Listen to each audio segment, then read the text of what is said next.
J'avais tout ce qu'un enfant pouvait rêver d'avoir pour être heureux. On vivait dans une belle maison, entourée de verdure. On avait une grande famille. J'avais des amis, Pitou, Minou. En fait, on vivait en campagne dans un village de 2000 habitants, vaches incluses. C'était merveilleux. Fait qu'il n'y a vraiment rien qui pouvait laisser présager que tout ça, ça vivait à l'intérieur de moi.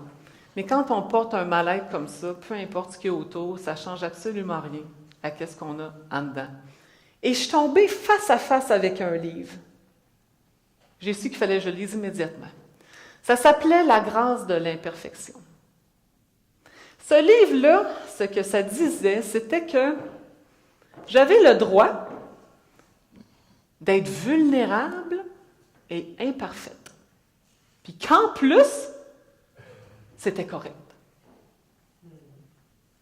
L'affaire, c'est que moi, toute ma vie, j'avais cru que si je n'étais pas parfaite, personne n'allait m'aimer.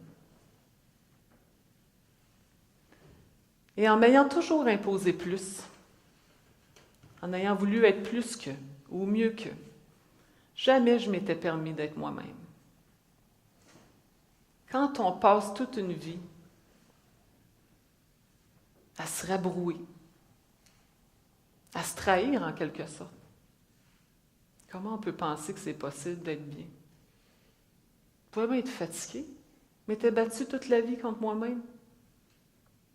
Mais je peux vous dire que ces prises de conscience-là ont complètement défait mon système de croyance. Et j'ai eu besoin de beaucoup de temps pour assimiler ça. Parce que c'est pas parce qu'on entend quelque chose qu'on l'assimile à l'intérieur de nous. Et quand on prend le temps pour soi, plus qu'on fait attention à nous, plus que la vie nous teste. Elle nous teste tout le temps pour savoir jusqu'à quel point on est engagé pour nous-mêmes.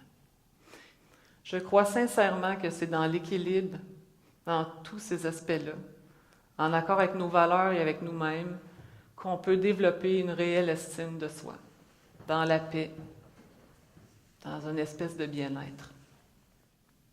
Et plus j'ai accepté d'être moi-même, plus il y a quelque chose qui a pris place à l'intérieur de moi. Quelque chose que je savais qui était là parce que ma mère me l'avait dit quand j'étais jeune. Mais je ne pensais pas que ça existait encore. Ça s'appelle la créativité. Moi, je m'étais vue comme la meilleure exécutante de la Terre. La meilleure assistante là, qui t'amène ton café, tes dossiers, tout là, j'aurais été écœurante. Mais j'aurais jamais pensé que je pourrais créer quelque chose. Ben, de ma créativité est né un livre qui raconte un peu l'histoire de cette grosse peine émotionnelle que j'ai vécue, qui est vraiment une belle histoire, et qui va être publié l'année prochaine.